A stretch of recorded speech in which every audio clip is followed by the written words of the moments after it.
saying that the Daily Telegraph had the same headline as the Independent. Okay. The BBC has the same headline. Okay. So I'm not sure whether that's the most important thing he said or whether it's like the line they all agree to go with. Because it's a bit strange to have all the major news portals in the United Kingdom using the same quote from a speech which was not that short. You get me? So it says, Pa, we're also proud of you, says William. Prince of Wales tells Park coronation concert Queen Elizabeth II would be a very proud mother. Right? And there are so many layers to this. I wanted to read Sky's article, but I want you to think about the fact that all of them use the same headline. Oh, okay. Whether that's that's a quote. Is it groupthink or is just No. Because if you listen to it's and the build up to this, the family aspect of this has been key, particularly with relation to the sons. Harry's position on the matter, and so William, soon to be king as well, will have to use the speech to bring. Yes, and so it's something everybody would have been watching out for, and knowing how these things work. I didn't watch the speech, so I don't know if it was extempo or. But most of the times, they don't leave these things to chance. It would have been prepared, and it would have been sent ahead to the media houses, and a conversation had about what kind of angles to take in order to, because they would want to avoid a certain level of embarrassment. But is that not framing? Is that not? It is. Like why shouldn't the editors have their independent angle to the story? You will have your independent. They all use the same headline. Yeah, the headline is different, but the story itself. And the queries I have normally raised here is the headlines are the same. The body of the story is the same. Okay. In three newspapers. I get you. So with three different bylines. So this one, because it's first time in 70 years. No, I'm just trying to say that there are some things that the countries rally behind and do. You see, it's not every story that you treat like a normal story. Yes. I think the people of Britain have decided, at the majority of them, that the king and the royal family's place is still important. That this weekend, even though there are people maximum respect. Even though there are people who still disagree. For example, the Guardian's headline. Yeah, but that's an arts and culture criticism. On a different side, I know, but I'm just saying, there are certain stories that nations, media come together to write. Yes. They are divided politically, but they all find pride in the royal family. Yes, I'll give you a typical example. And I'm using that to say something, that we need to also think like that on some issues. But we do.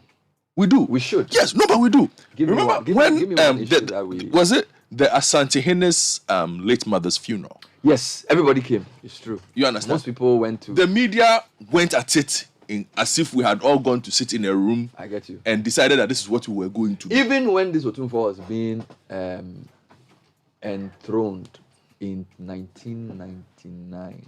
Yes. You're right. You're right. I think there was also... But it's Sky, what I'm trying to drive at, and I'm coming to your article, so what I'm trying to drive at is that every nation has things that matter to them. That divides the nation. But they've also found things that bring them together. I'll give an example. I interviewed the Netherlands ambassador to Ghana in the studio last week or so. Yes, last week. They have political parties. They said they have so many political parties that not even one can form a government. So every government has like 3 political parties in it. But they are a constitutional monarchy. They all believe in the royal family. So they have a king. All right. I was in Denmark to do a series of interviews in 2017. I met the Queen. Same story. They have many political parties. The Greens, they fight over environment. They don't. But when it comes to their Queen, even though she's not that powerful, they say it's part of the symbols of state that they agree. And I'm saying that for countries, we also need to, and I don't know what we can find to use, if there's none already. Because, the way the country was set up, it was set up in a divisive way because there were 2 groups that had different views about how independence should go. So for a long time, the CPP and the left side of the divide have had a certain idea about the way the economy should run, the way the country should be governed. The right side, the UGCC, the UP have also had their way. Now, if you look at even the way they celebrate days, when the MPP guys are in power, they have their own agenda. The NDC people come, they go to the Nkrumah thing. And I think we need to also pick some things that we say, whether we are NDC or MPP, whether we are Ewa or Ashanti. This is what makes us Ghanaians, this is what makes us proud. These are the things that keep a nation together. One of the few things was the Black Stars. All right, which is why even though people claim they're not going to watch the team, when we have a game, everybody is concerned. If I are like, oh, I won't watch, but they say, what's the scores? It's like, me, I won't watch Ghana again. Oh, I don't care. But when the match is over, I say, Charlie, what was the scores? We need to, and I feel like the All Africa Games could be an opportunity, all right? Because for a country with such difficult economic situation, with all the many ethnic groups which we have not really sort of found a bonding well because of the way the politics does, we need to find things that bring us together. And on those occasions, whether you are the Independent or the Telegraph or the BBC, you will give a front page, you will look at the good side, you will say, yes, there are negatives to the royal family, but for now, we just want to focus on the positive. And for a country's psyche, because when every day is negative, when every day is like corruption, unemployment, politics, it has a way of draining people, And maybe we in the media should look for those things that unite us beyond the black stars. And when I remember in the 80s, Azuma was one of those people who united us. Azuma's greatness was not even, in my view, the titles he won. Azuma's greatness was in the fact that at 2 a.m. you will wake up. And you will wake up because he's fighting some obscure Mexican in Puerto Rico. And even though you are 6 years old, everybody's awake watching Azuma, so you have to watch Azuma. Do you get me? He was a symbol of national unity. It wasn't because of the titles. Whether he lost or won, we didn't really care. It was Azuma. And in our 66-year history, we have to find, look at it. We did a national celebration of awards. Was it last 3 months? It was divisive. Some of the people said they don't even call it because they said the people who were being rewarded, some of them were on, they didn't, Eska, when you don't do that, like families who have polygamous, like a man who has like 3 wives, most of such families, the man keeps telling the children to unite. Yeah. He keeps telling them to unite. They don't listen until he dies. And when he dies, they realize that, your disunity is what will destroy you because somebody will penetrate the disunity. And then they'll say, Daddy used to say we should unite, but we're not listening. And I think we need to find things like this. I don't know where, and I don't know what we're trying to say in the article. Well, I looked at the generality of what happened, trying to tease out the salient moments in the article, the lessons that we could pick out of that, and with the necessary modification, apply them within the Ghanaian context or whichever context that may apply. Because, yes, I recognize that the UK is a constitutional monarchy. Mm-hmm. It is largely different from the Ghanaian system, which operates on the basis of, Republican constitution. So the systems are largely different. But there are key things that we can learn from what happened, from how the ceremony was organized, how the media, pitched the ceremony and covered it live, the role played by children and women for that matter, the dignity around the event itself when he was being, the oath was being, it wasn't like people were having jamboree. Solemnity.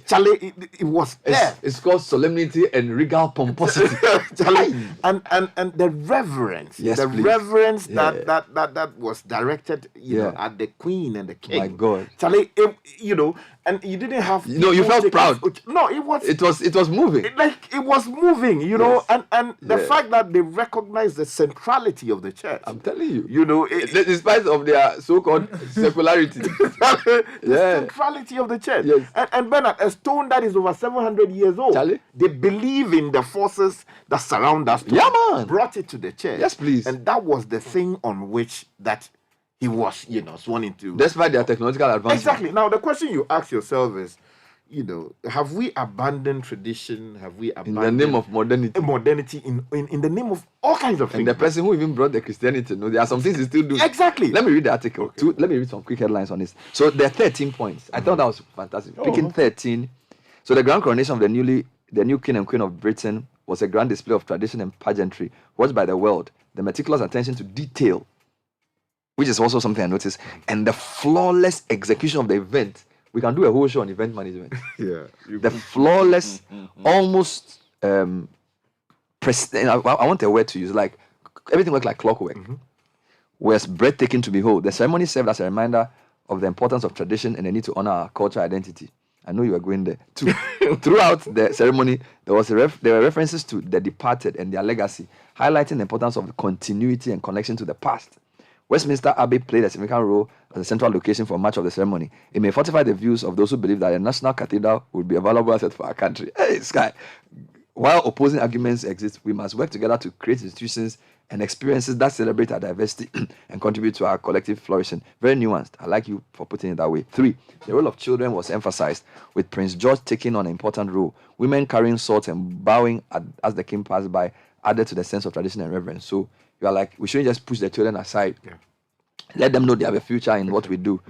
For the use of choirs and children, particularly moving with children welcoming the king in the name of God, and the king responding with a message of service, the use of the Welsh language at some point, and the roles played by the people of diverse ethnic backgrounds added to the sense of diversity and inclusivity. Very important indeed. The ceremony highlighted the centrality of the church with the presentation of the Bible to the king and the swearing of the oath by him. The solemnity and quietness that filled the room during the ceremony, save for occasional cough and the beautiful choral songs, was a reminder of the importance of reverence and respect. A particularly striking moment during the coronation was the intense personal moment between the king and his God. The anointing screen served as a reminder that even in moments of grandeur and spectacle, there's always an intimate and deeply personal dimension to our lives. The ceremony also brought together former and present British leaders and their spouses, showcasing the importance of unity and continuity in British governance systems. Numerous influential leaders and dignitaries graced the occasion, yet the ceremony proceeded without any interruption to publicly acknowledge their presence. Oh, Sky. The television commentators merely identified some of them in their commentaries. They didn't stop the program to shout that he has come. Yes. The various detachments of security services played their roles beautifully, ensuring the safety of all attendees and the smooth running of the event. The conduct of the masses of the people who lined the streets to wave the royals as they were drawn was remarkable. 9. Unlike modern televised events, the ceremony did not rely on MCs telling jokes to the global audience. I was spoiling up with this business. Instead, joyful and sometimes solemn choral music served as compelling hooks. The commentators kept their voices calm and provided useful and educative commentary throughout. Don't forget, this is British culture. So the British temperament is like that. So the fact that they are not rambunctious people, that doesn't mean that when somebody is that way is wrong. You know, so this is your thing you are trying to smuggle to spoil our MC business, which Kabudi rejectamenta. Charlie, you don't want Jerry to get business. The producers of the live coverage kept a tight lid on the arrest and leader of a group of people protesting the coronation ceremony. This decision ensured that they did not get distracted by outside forces. Although there were possibly hundreds of journalists covering the event, they were not seen running into live shots with their cameras or microphones. It was as if they were not there. Charlie, you are finishing us. 11. However, amidst the grandeur of the ceremony, it cannot be ignored that the beautiful horses used left their feces on the streets of the British capital. Despite this minor distraction, the overall impact and beauty of the event was not significantly diminished. 12. In conclusion, the coronation of the new King and Queen of Britain provided a wealth of lessons and insights that we can all learn from the role of tradition and the ceremony to the importance of diversity and inclusivity. There's so much to reflect on and to apply to our own lives and societies. Finally, as we reflect on events such as this, it may be worth considering sandwiching at least 3 months between the election of a Ghanaian president and the inauguration before Parliament. This will allow for a period of reflection and preparation, ensuring that we, the people, and our leaders are fully prepared for the task ahead. That's a powerful point. This is a valuable lesson we can learn from the British coronation, as it demonstrates the impact of preparation and attention to detail in significant and momentous events. I'll let this sink in. We'll bring you tech and social media trends. A number of comments coming in on the coronation, and some one here. Kojo says that in addition to what you've written, is as what we saw on television over the weekend was a celebration. What was celebrated on the coronation was institution building. All right, institution building. Maybe you can elaborate on this. But for me, the British people have shown that they have a certain sense of history, which, despite all the things we're doing in modernity, they will stick to. All right. And the fact that they were able to attract the attention of the world for this one, because other kingdoms exist who have had their coronations, we didn't see the same level of attention.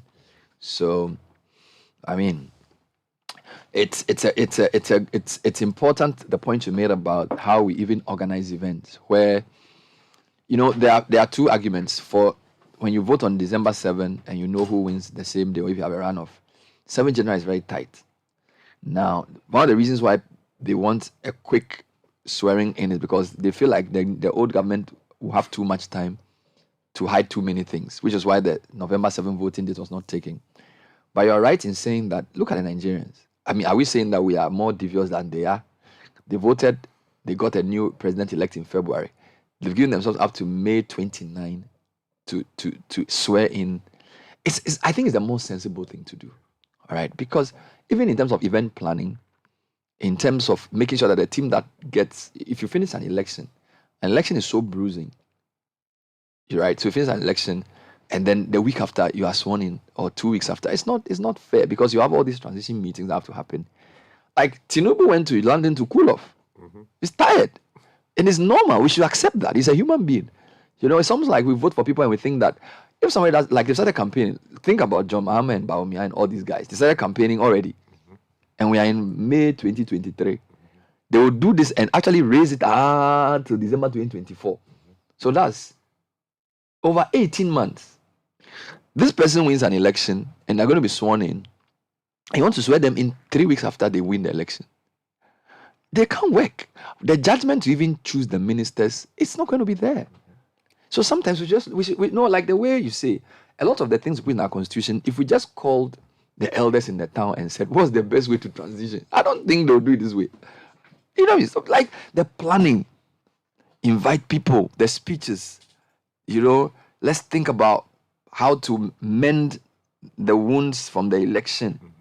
I think you have a point, and I really feel we should think through again. Those who put the Transitions Act together, maybe should take a second look at it. Because if the whole Nigeria can wait till 29th May after a vote in February something, so you have the dignitaries invited. And the other thing is that the event is also a showcase of your level of seriousness as a country. It's also about precision. So it's not just, let's organize an event. All right? The event must be precise. The communication must be targeted.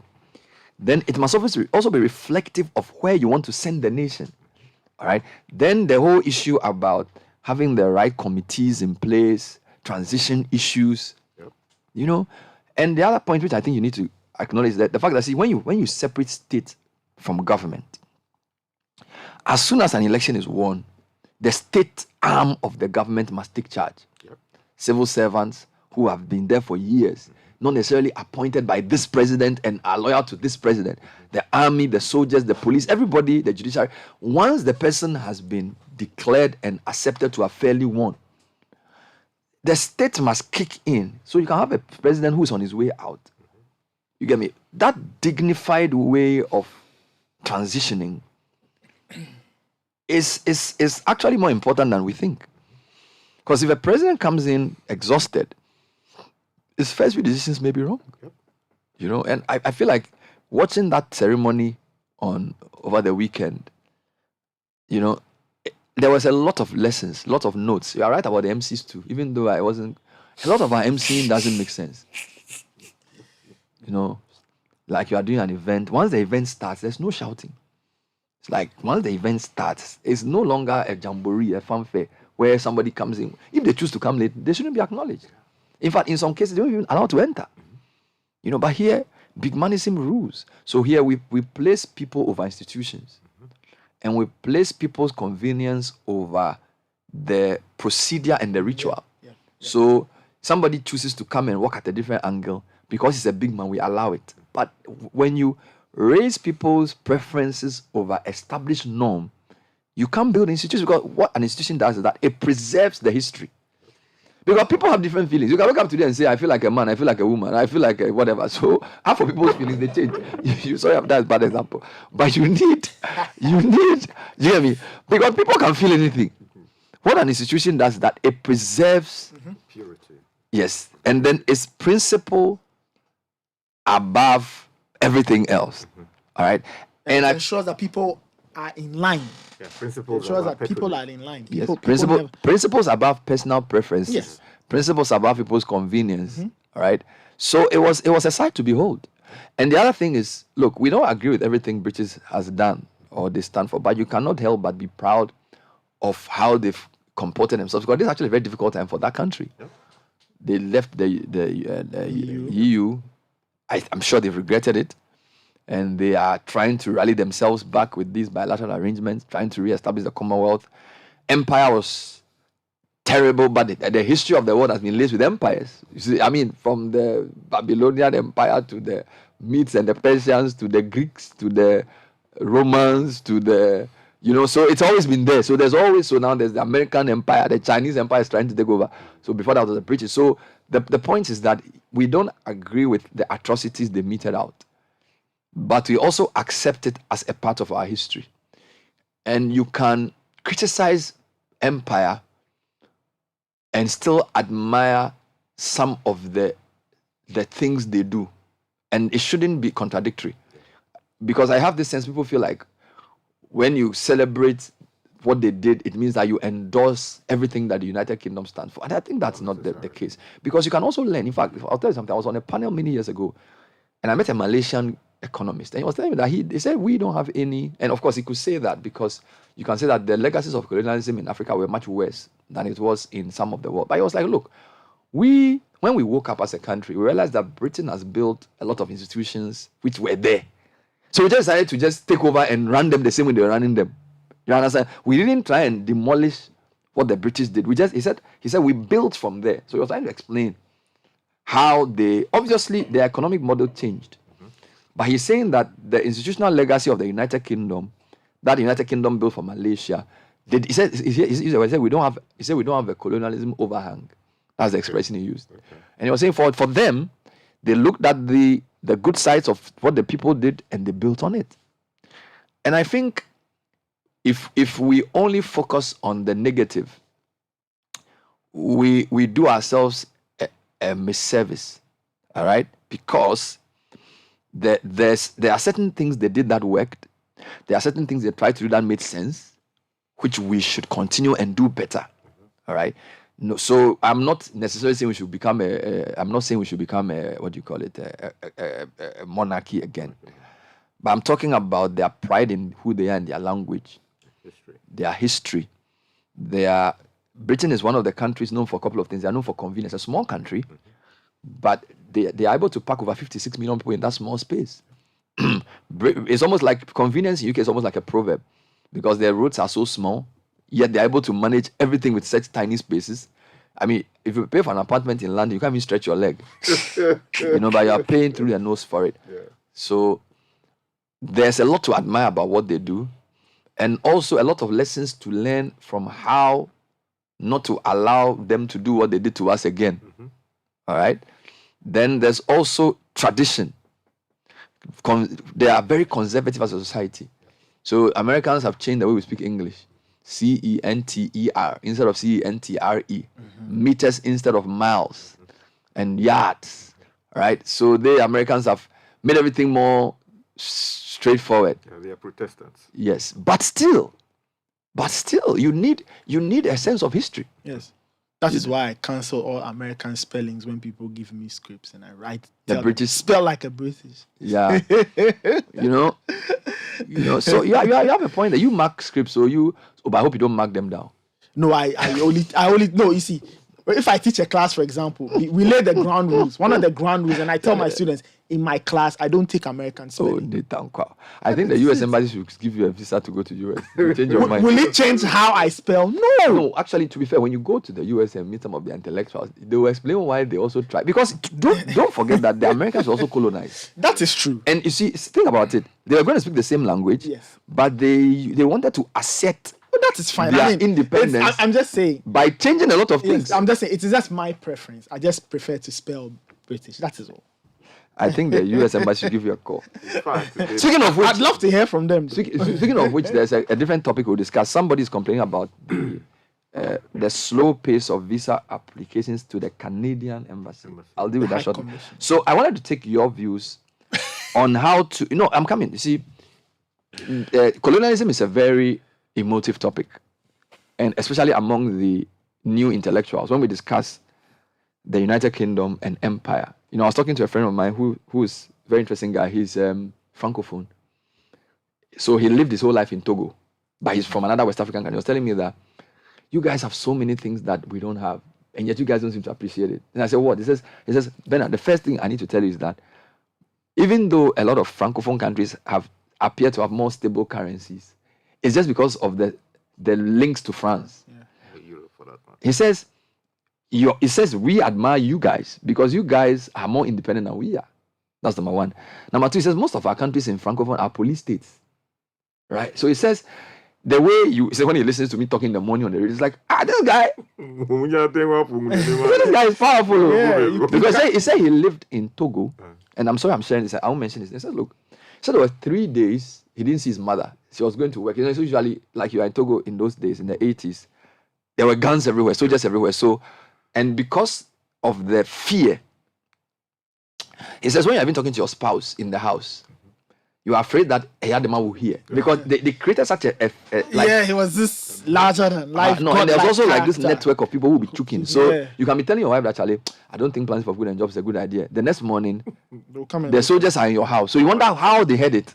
So he says because of that, you are not even comfortable. And he says so the day his mother didn't come from work for 3 days and there was no mobile phone. They didn't know where she was because when there were some explosions In town. yes, so she didn't know that she was caught up in it. She apparently had gone somewhere and they found her later. She came back. So my point is that we have a lot to be thankful for and a lot to be proud of, despite all the things that we haven't gotten right. Okay. And West Africa is not such a great place to compare. But even Africa, let's be very honest. Let's take Africa as an example. Godfrey, you've traveled Africa. If we want to push this thing, I think that from a romantic point of view, maybe Kenya. Maybe because South Africa, yes, economic, but Charlie, I don't want to live in South Africa. I don't want to live there. Zimbabwe, no. Zambia, no. Kenya is probably, and even there, safe. Look at the elections. Uganda, no. Security. Where? Senegal, no. So it's not like it's not a good. Maybe Botswana. Mm-hmm. Maybe Botswana. All right, and then possibly Namibia or something. But the truth is that the Africa thing is not really that great as a story. So Ghana should always have this sense of perspective that, look, I always tell people, when we got independent, we have a higher proportion of PhD holders than most African countries, if not all. Yeah. At independence, the whole of Zaire, they had like 3 people with master's degrees or something. Can you imagine? A country of almost 80 million people, less than 10 people had PhDs. How?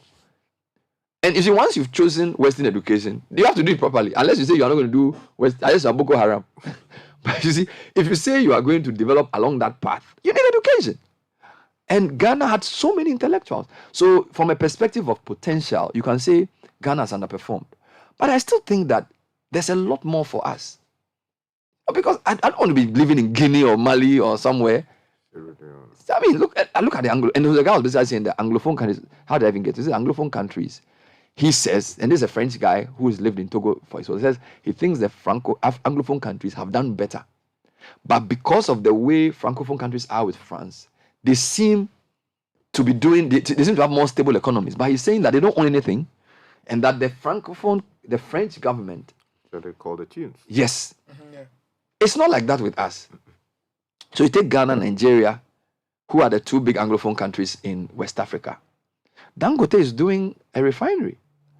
Nigeria may be having challenges, but actually they are doing a refinery. And that's a major step towards energy sovereignty. You can criticize how Dangote became rich, but that's, again, you have to learn to... The guy is building a $20 billion refinery. And if they use it well, Nigeria, if there's another COVID-19, they can refine their own crude. They'll have fuel to move their cars. They have their factories running. You can't. Because all your energy sources are from external places. You get me? So there has to be this sense of perspective that colonialism came, the British used what they call indirect rule, the French used policy of assimilation. Both were bad, but I think assimilation was worse. Again, if you compare Ghana to Cote d'Ivoire, you can see a lot about Cote d'Ivoire stability. They had a war. We haven't had a war. They produce. Some people even say, well, Ghana has mismanaged its resources. Cote d'Ivoire doesn't have gold. We have gold. So there's galamsey. True. I think Ghana has underperformed. Ghana should be street side of Cote d'Ivoire. Who knows?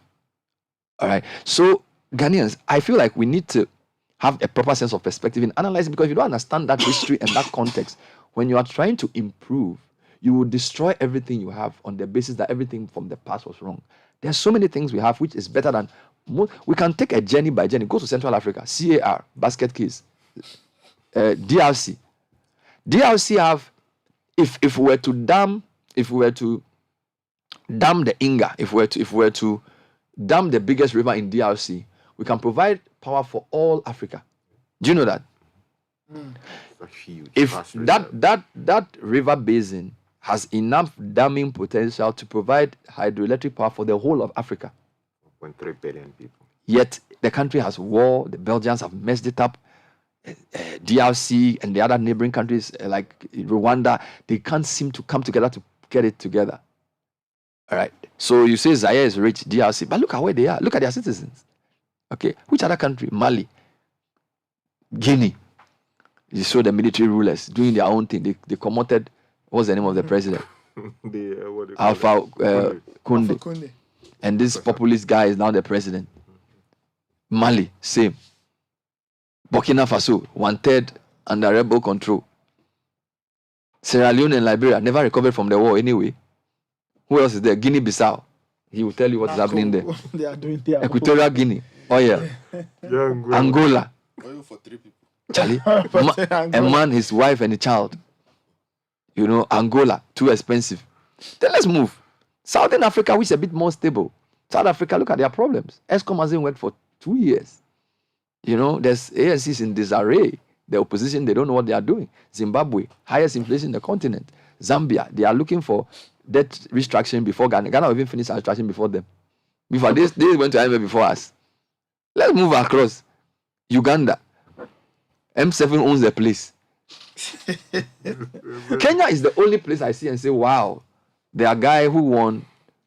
He seems the hustle. Yeah, I mean, Ruto. I heard him give a speech last week. Man, Charlie, when you hear, how old is he?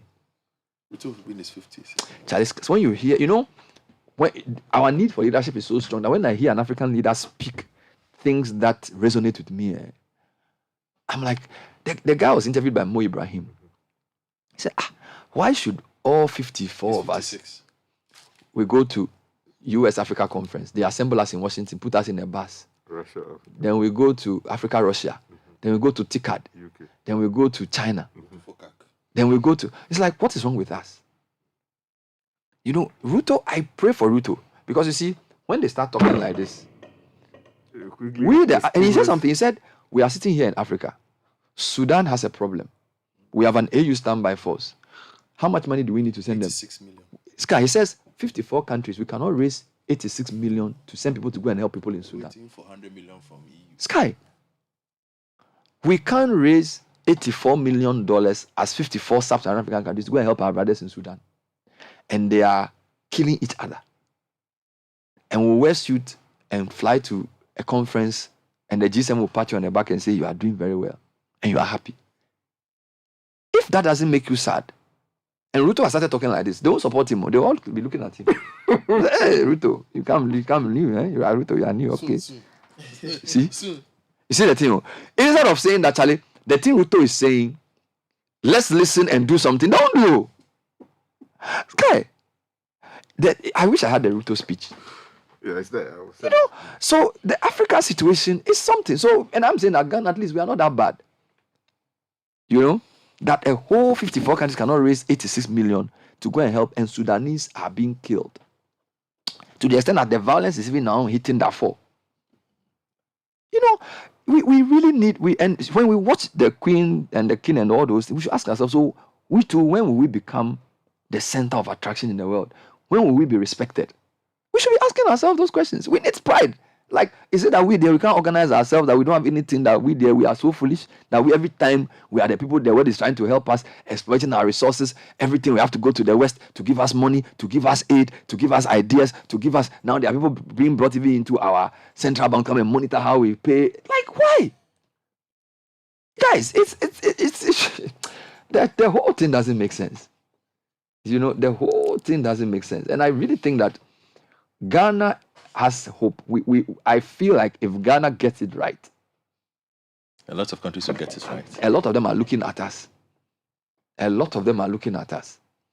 And I always use myself as an example. Not many Africans of my age have the platform I have.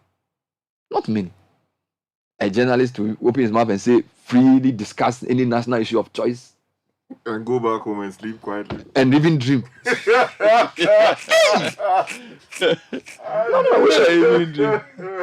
I could, imagine if I were in Uganda. You were Museveni? At the height of I was at a program in London and Akwesi Sapon was interviewing Museveni. He was on a panel. So they were Uganda and like 4 guys. Charlie, he asked every president a question. The answer, you were Museveni? He said, hey, cool down. She said, he's not even, the whole idea that a young journalist asked him a question. No way. He looked at it, like he said, he should relax. The guy trying to manage that. He said, no, you just let him talk. You shouldn't even ask him any question. It's at the height of he had the mind in Togo, right? There were all kinds of funny stories. Charlie. They said if you were like, because of that, there weren't a lot of private media, so people had to do like pirate radio. Yeah. And you'll be on going at the government, and the next thing the listeners will hear is commotion on air. And that is it.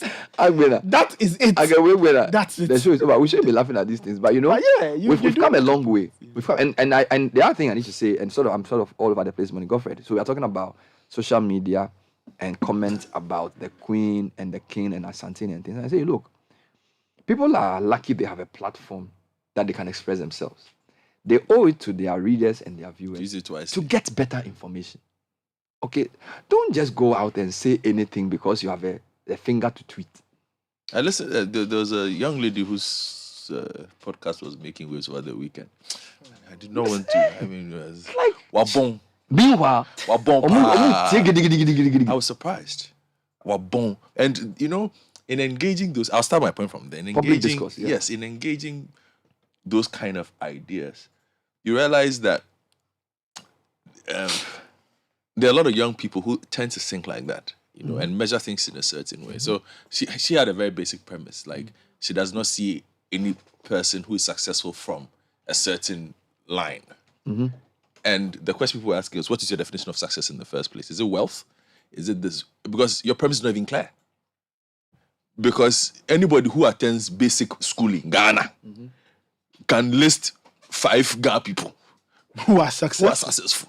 Unless you do not attend class 2 in Ghana. And this was public discourse? This was public discourse. Unless you did not attend class 2 in Ghana. They can have a conversation with you about this. Even my very Americanized Rara would mention a few names for you. Okay. But how many people were following her?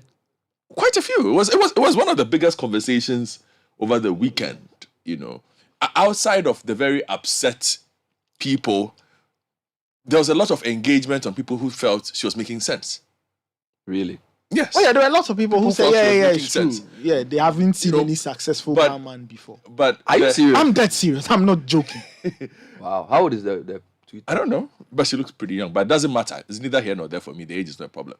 But for me, it was just the sheer ignorance, and the unwillingness. Militant ignorance. Oh, it was. You see, and people were afraid to tell. People were like, "Oh, she's spoken here." But it wasn't an opinion. That is not an opinion. Okay, that was. It was not informed. No. Whatever it is, it's not an opinion. That was just complete misinformation. It was complete misinformation. Being given a platform to thrive. Yeah. And we tend to have a bit of that. And I saw the conversations around the coronation and what it means for, and attitudes towards, let me not say what it means, but and attitudes towards it are different. We live in a world where the interests of people are diverse and mindsets are going in a certain way, right? So you have like the countries in the former islands, for instance, all looking to move away. So you've had Jamaica, you've had Barbados say we no longer want to be part of this. Okay, you have Canada. Yeah, you have Canada. For good reason. Yeah, you have they are sovereign states. They don't need somebody to be ruling them from another place. That's true. There's been significant conversation about the relevance of the Commonwealth, something that the now King Charles has pushed very hard alongside his late mother to keep up. even before this, there was the confusion over whether to return certain aspects of stolen artifacts as reparations, yes. As gestures of goodwill. Thank you. So that if you are remorseful, let us have this conversation exactly. now. So the form of how people appreciate these things has changed because the conversations are changing for different groups of people. Yeah. So if you take the crown jewel, the Kohinoor one, the big one, they say, okay, India says we want it, but Pakistan says, well, India, you stole it from us. So what right do you have to go and tell them they should return it? If they return it, then give it to us. It brings Pakistan and India. Yeah, it generates. I think it's the largest diamond when Yes, it came. that's the largest Mountain one of light. They've been quarreling for centuries. Yes, over the diamond. Pakistan and India. But And they're the same people, by the way. and if you go to the UK itself, the monarchy has been very unpopular. Yeah. Of course, with if you look From at the scandals too. scandals from Side Diana's politics. death, extramarital affairs, All kinds of things. people feeling it's an undue burden And on then a very Harry and his harder Mental health country. issues. Then Harry coming in, so it's been at an all-time low. The institution of the monarchy has been at an all-time low. But what was interesting for me was that for a weekend, there was unity in understanding that no matter how much we dislike this institution is thousands of years old. still means something to us. And it generates something. It means something both positive and negative. And for me, that is where the interesting thing lies. Their ability to accept the positive While and the still negative at the same time. and the negative. Yeah. For me, something that we can add to what we do with our institutions is we are very unwilling to accept negativity. Thank you. We like to see why you must. This is positive, Yeah. even if it's not positive.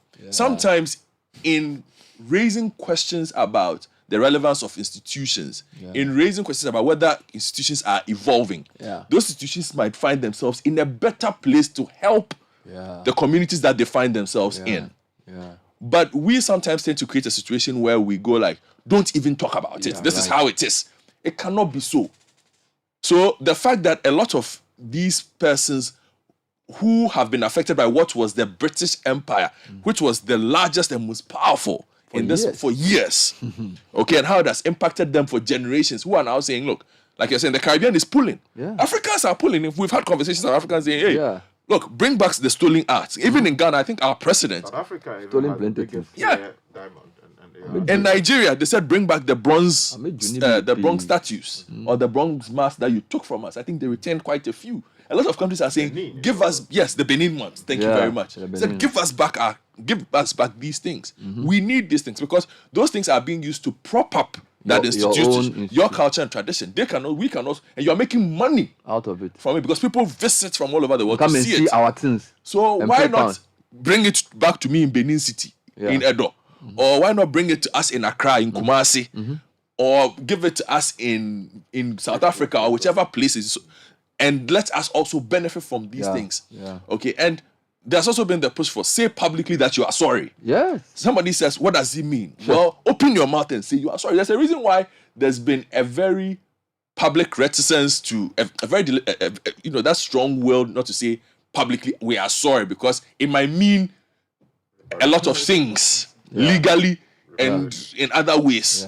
Okay, but certain statements have also been made to show that, or certain acts are ongoing that show that, okay, we are willing to bend to say that what happened hundreds of years ago was not right. And has been happening in a different form since independence. And then there are those so I also saw the conversation around that, for instance, the Asante Hene and his presence there. And I said, because... Okay, before that, don't talk about what people are saying.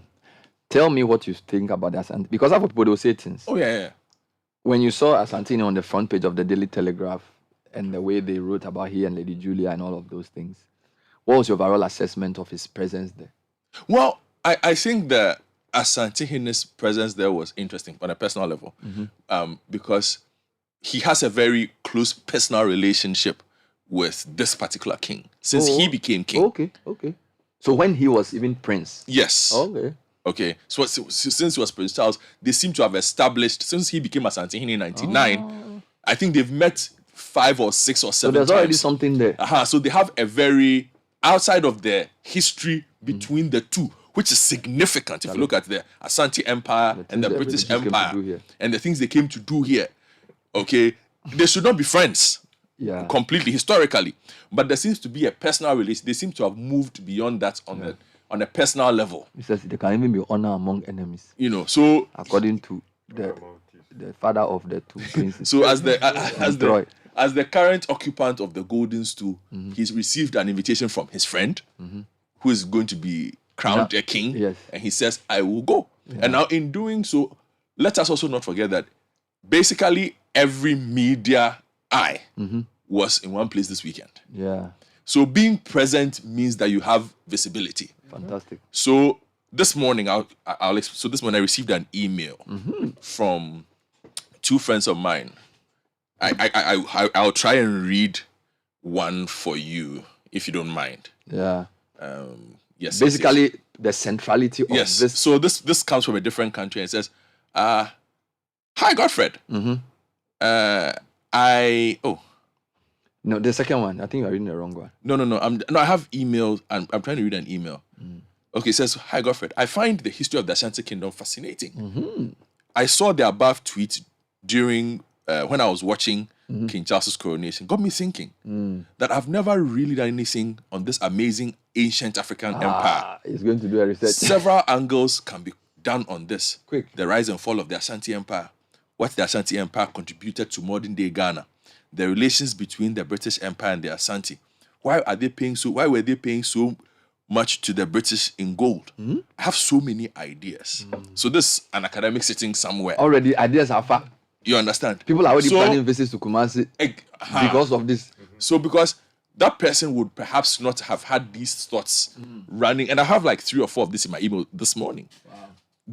Without seeing the Asante Hene on the front page of maybe the newspapers that he was on, or seeing him in his really, really nice kit. The kit was nice, man. It was really nice. I think it was specially prepared for this. That one day. Specially prepared for this. It was really nice. Yeah. Okay. And his wife was looking also very solid. Yeah. So there are different reasons. And then there are, like I said, because of the growth of the mind, and it's something we cannot put away. There are those who look at it and say, well, what business does he have to be there? And there are those concerns will be legitimate. So why, he should be in the house? No. You see, because hold on. This guy, no. Like, hold on. If I am a chief in my small village and they are installing a big chief somewhere, it legitimizes me too. Because it brings why will he sit in Accra or Kumasi hold on. This is the most visible royal in the world. Yes, but visibility cuts both ways. So if you had publicly turned down the interview, it would be bad form. Yes. For what? Hold on. No, I'm just saying it would be bad form. Yeah. Yes, but it will also genuinely also give you the same kind of attention. But these people who have been saying that for hundreds of years, their kingdom was decimated by this empire that this person represents, has been invited to a coronation and says that, I am not going. But that would have been good if the Asantini had made some demands or requests prior. Then use that as a protest. No. Yeah, I'm just saying. He hasn't said anything. So just get up and say he won't go because some people will feel happy that he says he's not going there. I mean, yes, which is why. Like there was a considered history of the Asante Kini secretary has written to the British Empire, return our stolen artifacts. And he's gone to BBC to say it. I think there have been requests. Yeah, but I'm not sure it's been that strident or that strong. That if like there had been a series of things, then you said, this is the best opportunity for the king of Asante. I'm not going to go. There's nothing like that. Then you wake up, no, come and be special guest. Then you say you won't go. I'm saying some post it on Twitter will be happy.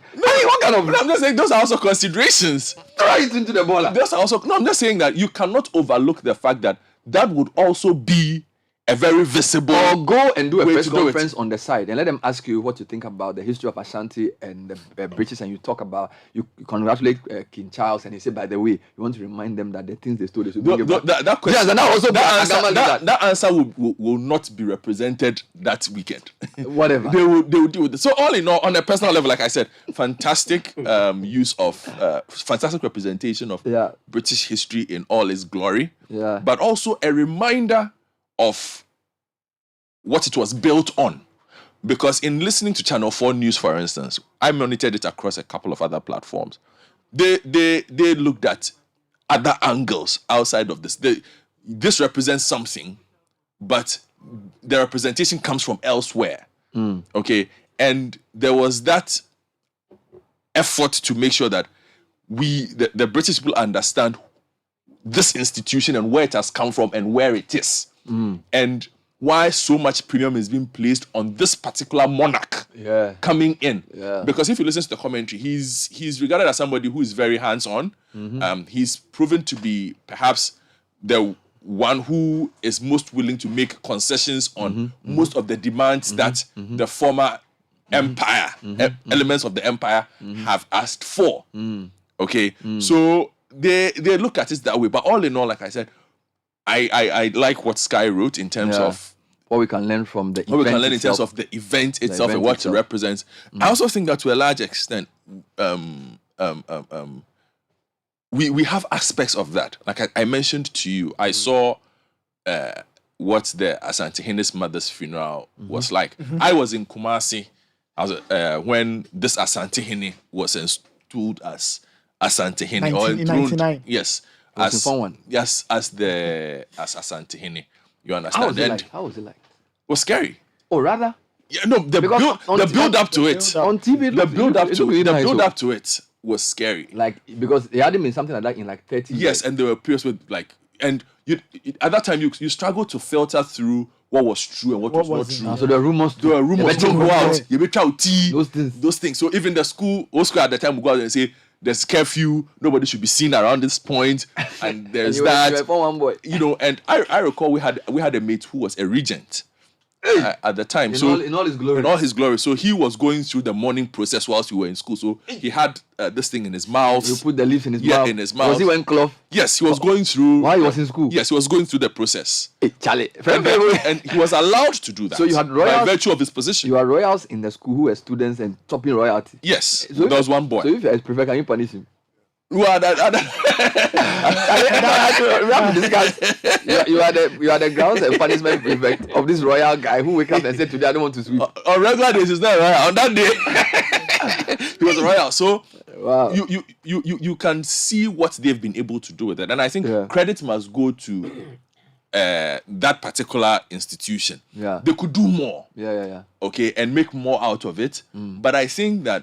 In fact, let me push you a bit on this. Let me just wrap this up on before you push me. Yes. They've been able. I think that if you look at, there have been 4 or 5 major ceremonies in the past decade from Mensia that has brought the entire world to Ghana. And the Asante's mother's one was it was a major global.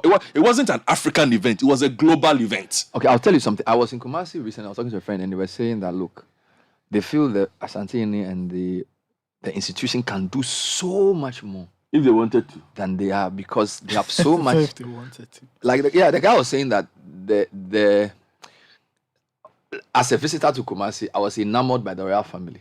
But this is somebody from it's a Kumasi person. So I think an Asante person. It's like Charlie. He feels like they are underwhelming. It's a bit like what you are saying about the British. It's like these guys have so much power and so much influence, but they don't use it to do what they have to do. So it's like they are.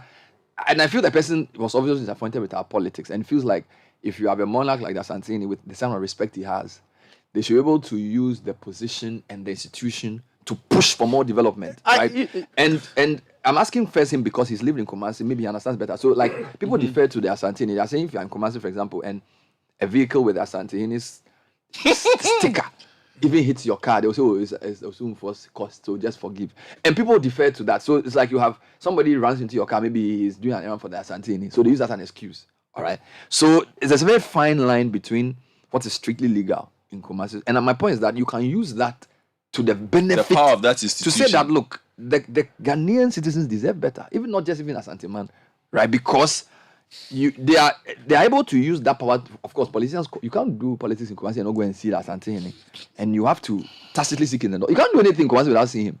But they feel like that can translate into so much more on education, on development, because our politics is very precarious, and that he should be able to use that position to demand for so much more.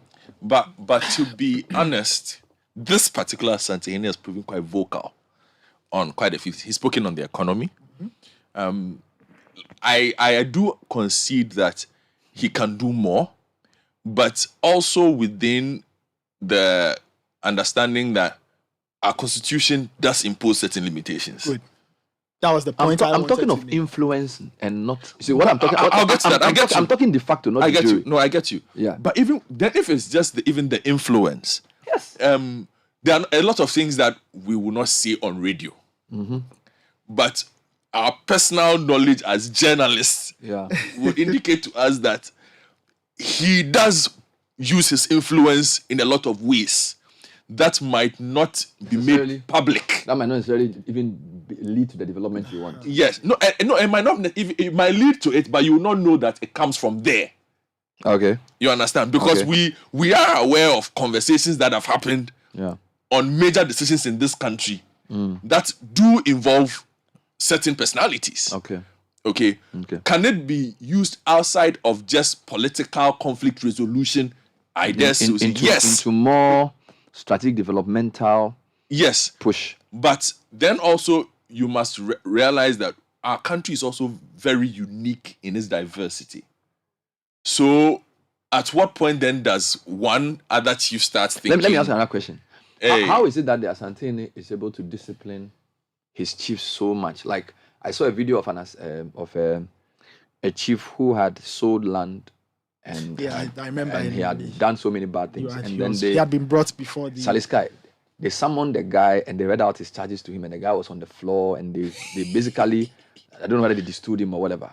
But I feel like the way the system works, that system should be able to see the way our politics works and say, in the same way that this chief did wrong and Asantehene summoned him, if politicians are doing wrong and they are not being checked, it's wrong. So we can bring influence to bear on political leadership to do the right thing, irrespective of whose ox is good at. Because when you looked at that video of the Asantehene disciplining the guy, they didn't say that the guy is Asantene's nephew or his cousin or whatever, so he will not. They're all related anyway. But they dealt with the guy, and the chiefs were saying Ziom. So the thing was like, the guy has been, And there was another one I saw where they were trying to do like some, I think they're trying to install a wrong guy for some chief, and then Asantehene said, no, but how come you guys can do this? He gave the guy's history, said, you guys wrong. Charlie, that thing was serious.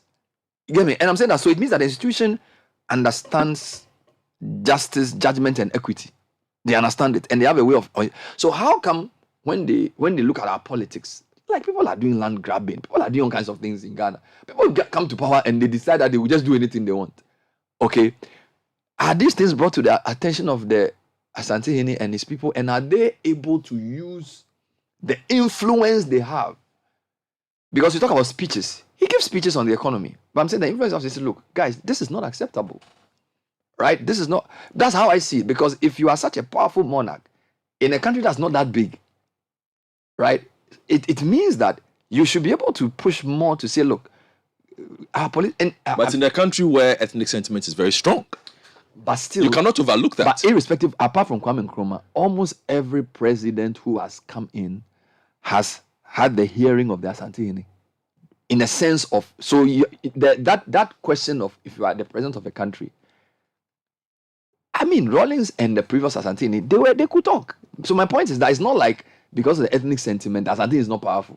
He is powerful, irrespective of the ethnic sentiment. So my point is that influence should be brought to bear more on the kind of, like, look at the transitions point Sky is making. Yeah. Okay, like we are talking about having a cordial transition that is more institution preserving than to have this quick thing you do because you want to come and grab the goods because somebody's going to steal everything.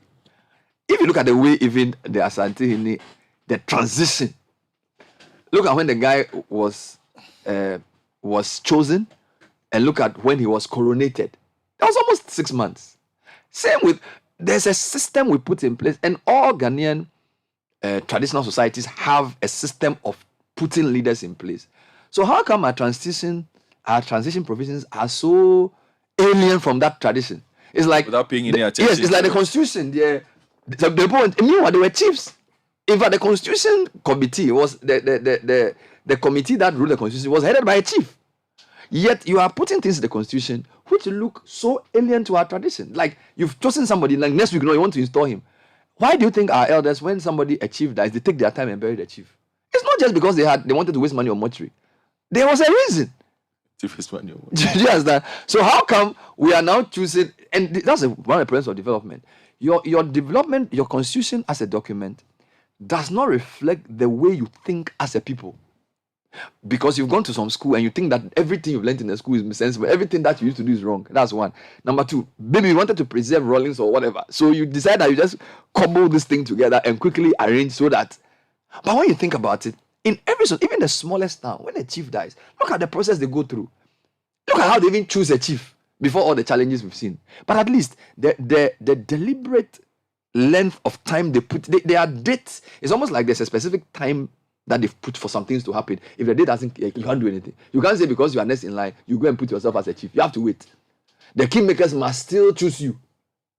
Okay, how come we cannot translate the values of that into a constitution and say, this constitution reflects, and you can't tell me that if you go across the country, we don't have things in our traditional system that are uniting us. I mean, Sky, why is every third child called Mensa? Yes, the first one can be PSA or Foley, depending on which part of the country is from. But the idea that a firstborn in Ashanti is PSA and a firstborn in Georgia is Foley, it tells you that they think the same way. True or false? The secondborn, it can be something in Ashanti, it can be something in the Ewe. It's the same. So, and I feel like our intellectuals now have to now start gleaning some of the ideas. Because you see, the reason we admire Japan and China and Korea and all these people is that when you see how they do things, it is them. Do you understand? Like, there's no way Japan will do things like Americans. When Japanese are doing things, they are Japanese. When Koreans are doing things, they are Koreans. The question is, when Ghanaians go and sit in parliament and they are deciding and they say, yeah, are they actually doing what we are, or they are doing something else? You see, I asked this because when you even told me that here, no, apparently it was here. Yes. Like, what is here? Where is that from? Here. What is that? It's so British. Okay, so here, no saying. So when Apeju Makin says here, no, is he saying it because of Simpa people or is he saying it because of British people? No, do you get me? Like, and which why I always make the point that you're a lawyer. Most of the arguments, one day, take all the disagreements in parliament. They are procedural disagreements. They are not substantive. So most of the time, it's about, do we proceed this way? One before two. Because we are now learning the system. We don't understand this. It's like you are trying to impose, my friend Papa Koyakwe says, it's like you are a lizard with a chicken's head. Right? There's a book that Kobna Sechi wrote where he talks about this animal that has dual identity. So, in a sense, you are trying to behave like a British. So you wear their dresses, you have their same system, you wear their wigs and their gowns, and you are using British common law. But you've forgotten certain things you used to do before they came. That used to work for you. And you say that all those things, Charlie, we are Christians and we go to church and we have gone to school. So all those things are evil. So you throw all the things away. Then you go and sit in parliament. Now, speaker wants to make a decision. Now, if even the speaker, when the speaker said he will wear what he wants to wear, see what people were saying. Meanwhile, if Bobby hadn't done that, a child would grow up thinking that to be a judge, you have to dress in the heat. Mm-hmm. Bobby said, no, I'll wear my cloth. So now he has freed the space. That's one man. Okay. Which means that Bobby is actually saying that our parliamentary spaces must be decolonized. Yep. But he's not saying it in the way you hear. So Babin says, I am the speaker. I am the longest serving MP. Few people in Ghana understand parliament than me. If I say I'll wear cloth, I know what I'm saying. He's worn the cloth. Now we see it's normal. The next speaker will wear cloth too. All right? And I'm saying that in the same way, the constitution doesn't appear to be something that reflects who we are. It's aspirational. We've written it. We've tried to piece many things together, but we are not ourselves when we go to parliament. And I use parliament as an example because that's the theater. When I see the way, because guy, when you go to a chief's palace, do you hear argument and shouting? Like when they summon two families to come and speak before the chief over some issue. Honorable, point of order. Wait, grab me, sit down. We are boy. No, like there's a way we do things that is sensible and it's not like we have a certain dignity. But we have come to choose this system, which a country that is run it for over 300 years, right? And you are trying to use it to overtake them. It's like I'm using your syllabus, I'm doing general arts, and I'm going to take your science syllabus and I'm going to learn it. I'm saying I'm going to learn your science and you overtake you in your own science. That's your natural. You can't. So you cannot use somebody's system to overtake the person, because the person's system is built on their abilities. Your system that you had, it got truncated by colonialism. And when you were colonized, you say you are free, but your freedom didn't open your mind to let you understand that some things I used to do are still okay, and some things I used to do are bad. You basically said everything I used to do is so bad, I'm going to try and be like the guy who colonized me. And like, no, the guy who colonized you wants you to remain where he got you. So he's not going to give you the tools for you to use to overtake him. So you have to say, okay, which aspects did the guy do that I can build on? And which aspects of the things I used to do do I need to then do? Do you get it? Then you say, okay, this is me. So you are running, but you look like an alien, because what you are trying to do, you don't understand it. Okay? And that's why I'm saying that this Otunfo Asante coronation thing, Britain has found a way to give their royal family relevance while they use a different system to govern. And it's working for them. But what about us? Okay, how can we? And I'm saying that the task of the Ghanaian thinker, the Ghanaian intellectual, is not to analyze and tell us what is wrong with society. That is good, but you need to help us to create a system. So, for example, if there's a Constitution Review Commission, I expect people like you to go and say, look, I've lived in a chief's palace for 30 years. I have a master's degree from this place. I understand law. I've been a parliament correspondent for 20 years. And I can tell you that this doesn't work. Right? And you can prove it because you've seen it fail for 30 years. And you can propose a new solution. That's your job. So that, what's the point of taking you to Buckingham, taking you to all the places we've taken you, doing all the work you've done, if you just come and perpetuate the same system that doesn't work? But most people don't understand that. So this is what happens. You go to school, you go to Buckingham. When you were a poor journalist, you understood all that was wrong with the system. Then you go to Buckingham and go back and you start working as parliamentary consultant. Then, because you are getting a lot of money, you pretend to forget about the thing wrong with the system, and then you start behaving as if everything is right. In fact, you start working to preserve the system that you used to criticize, because now you've gotten money. This is a problem. So somebody goes to school, he's a rebel leader. He goes to Oxford. They help him to overthrow the current system. His transition from rebel leader to leader, he became a worse dictator than the guy he overthrew. And there are many examples. Some of the worst dictators in Africa today, they started as rebel leaders who were educated. They were in the bush for many years. Go to Uganda. Did plenty things. When they came into power, they became twice the evil man they overthrew. And that's wrong. That tells me that the human being, when he's educated, if he doesn't have a certain mindset, the education will actually destroy him. Because it will make him perpetuate the system that he fought so vehemently. So now our political leaders have become like the colonialists. Right? In fact, some of the educational infrastructure that the colonialists left, we have even destroyed it. We haven't even built on it. Okay, so Sky, I really think for you and people like you in your space, Constitution, I don't understand Constitution, but we need to have a serious thought about the Constitution and the way it constricts our development. Okay, so let me tackle it this way. I often push back on the argument that the Constitution is the problem. I think we, the people, are the problem, or the people who implement the Constitution are the problem. Okay. So let me start from the aspect. One thing you flagged, Parliament, and the acrimonious nature of discussions on the floor, where you have an umpire, the speaker, presiding over proceedings. First of all, in our tradition, you don't speak anyhow to a person in authority. So you should not ordinarily see a minority member of Parliament or majority member of Parliament on his feet insulting the speaker. We see that happen because we think that we are practicing parliamentary democracy of some kind. So everything goes. Ideally, you should have a certain reverence. Once the speaker raises the Yeah, that's right. You should, even if you have an issue, there's a procedure for engaging the speaker and saying that, look, Mr. Speaker, I disagree based on A, B, C, D. But because we say we have gone to school, and because we now live in what we call a modern world, you can throw insults at the speaker and hope to get away with it. That's one. Meanwhile, traditionally, you cannot do that. Secondly, the whole idea of what Parliament should look like, we borrowed it from the British, and we are implementing it just like that. Yeah, without incorporating the traditional systems that have been built into the Constitution. Because if you look at the Constitution, the president, for instance, nominates a minister, right? in doing that process, there's some consultation that is done. Take, for instance, the recent Chief Justice. There's a requirement for the input of the judiciary itself. There's a requirement for the input of the Council of State.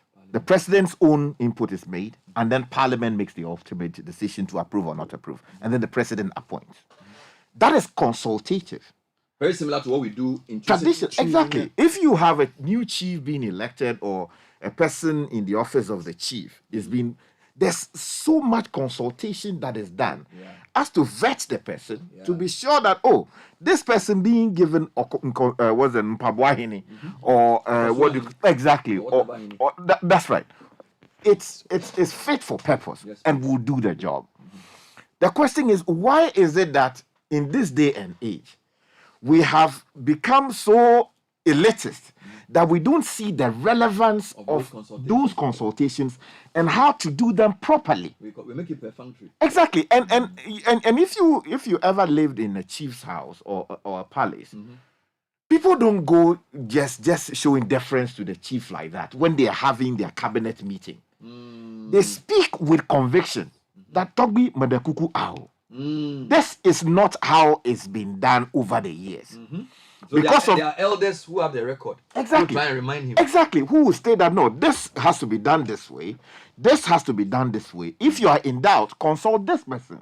And that person comes and is given a hearing. The chief doesn't go and run roughshod over everybody. So, for instance, we now have a president. So if a candidate is proposed by, say, the judicial committee or the judiciary, says that, because of A, B, C, D, the senior most person, I think you should give the job to the senior most person. The person goes through and the president looks at it and says, no, I'm not going to give the job. There are unelected people around the president who will tell him that you shouldn't mind them. Exactly. Don't mind those people, they are NDC people. Exactly. Like we had with the recent nomination, a number of issues coming up here and there. So if you look at it, Bernard, what I'm saying is that the traditional systems which have been used and tested over centuries are there. You understand? Which we can seamlessly work into the current formal systems that we say we have. And we make the system work. But for some reason, we say that these ones, they are kolo. They don't work. So let's use our own processes now to engage the system. And that is where we have it's even funny that we even call them formal. It's even funny because I even think they are like Western systems versus our own systems. Exactly. Because some of our systems were very formalized. In terms of when they said formalism, the thing has form. Okay, there's an image, so you can replicate it. That's what it means by formal. So the reason they call some sectors informal sector is that everything is haphazard. There is no form to it. Structure. That's the point. So some of our traditional systems are actually very formal. Because in Ghana, when a person dies, we know what to do. When the chief dies, we know what to do. Did we go to Harvard to learn that? No. So it's formal. So part of it is the language, and I'm not criticizing. I'm even saying the way we think. It exposes the way we think about ourselves. It's like, and I blame the education because the educational system. And I'm very cynical. I always tell people that you are not educated until you have enough knowledge to break out of the system that the education wants you to be part of. Because mass education is also trying to make you a conformist.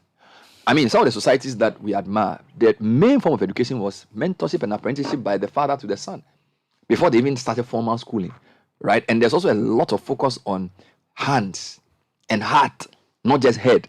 Here we are with even technical polytechnics being converted to technical universities to still produce paper learning, which is one angle, all right? Which is also very British anyway, because again, I'll tell you something. My mother is from Peki, right? The people who were under German colonialism, parts of Togo, parts of the Volta region, the emphasis of Germans was very hands. British was not like that. So this whole formalization, quote or book long school thing, it's very British. And in fact, if you listen to even the history around this conversion of polytechnics to technical universities, it's a very British thing. Right? Because you don't need a university to produce somebody who can do work with his hands. I digress. What I'm saying is that we have to accept that we've been miseducated. We have to you see, the first stage towards freedom is to admit that you are wrong. The kind of thing we're put through from class 1 to GSS 3 to university 4 years econs, it has its role. Most of what I know, I didn't learn in Legon or Presec. the best education I've had in my life is interviewing people. Why? Because as a 23-year-old, you go and sit behind. Give me an example. Somebody, Professor Jangma, and he's talking to you about education. You talk to him for 3 months, or you go to Ebo Daniel, and he's giving you the history of Addis Adel College. The kind of things you will learn, or go and meet your headmaster, Osai. As a 23, 24-year-old guy, you will go and sit behind the first African headmaster of Prempeh College, and he's talking to you for 2 hours. That's your education. And we call it social. So I am saying that in my work, most of the things I'm even saying, it wasn't in a classroom. Okay, so when people think that putting people in a classroom is education, is wrong. People must be allowed to learn from the environment, and we must be deliberate to let people know that what happens in school is only a little bit of what they have to know. And in fact, in many cases, what happens in school makes people even dumb. I'm telling you. Because it's like you are just trying to imitate and memorize and reproduce. Because your mind is not meant for reproduction. That's why machine. Why do you remember Sky last week? Most of the things AI will replace are the things that we are being trained to do, to memorize, to do things in a conform. The things that machines cannot reproduce are the things your mind was meant for. All right. Yeah. So I'm saying that there has to be a conversation about education. And again, I always say, if you don't have the knowledge, and if you cannot apply the knowledge you have to free you, you don't really know it. Let me give you another quick example. So you see the judiciary as it operates.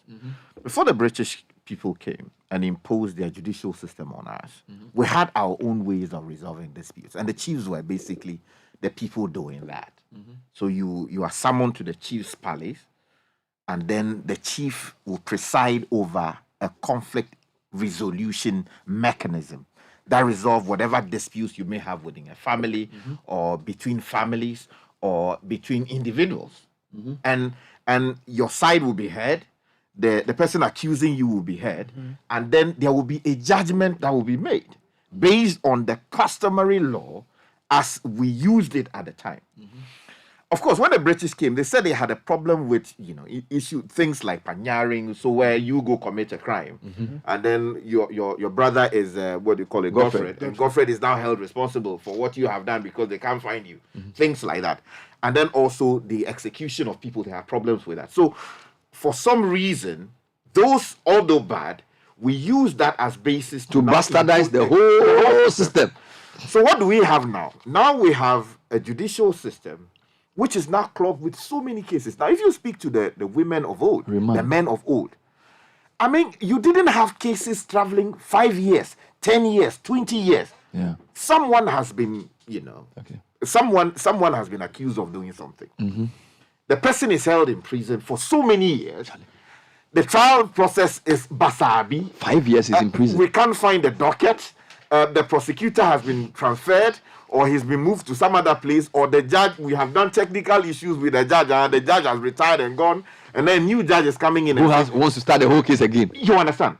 But in previous decades, the chiefs presided over these issues seamlessly, and they dealt with them with dispatch. You understand? So what I'm saying is that in incorporating the British way of adjudication into our system, we could easily have borrowed or built that upon the existing structures. There are elements of it. So alternative dispute resolution, which is now being given some emphasis. But it should actually have been what should ordinarily define what we do as Ghanaians. Yeah. But for some reason, we've discarded it entirely. I think that you should research this area more.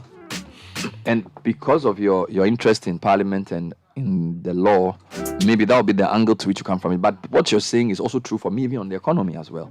Because in the same way that we need to think about the way we dispense justice and deliver justice, judgment, and equity, is the same way we have to think about economics. And I'm sure for Godfred and Nathan as well, there are other areas. What I'm just saying to people is that, look, if you think about Ghana and you are not happy, the part of Ghana that doesn't make you happy is the part that you are supposed to think about changing. All right? And you rarely change a country by just changing one part. Right? There are so many dimensions to national life. And this morning, the British thing has helped us think about even the way we organize our society and our constitution. But it should not end there. And the other thing is that you should make sure your children have a well-rounded education. So what happens at home is more critical than what happens in school. All right. So if you are not able to give your children the attention they require, give them the books to read, discuss national issues with them, and then let them listen to the Citi Breakfast Show. Yes, At least, if you can, let them listen to this show.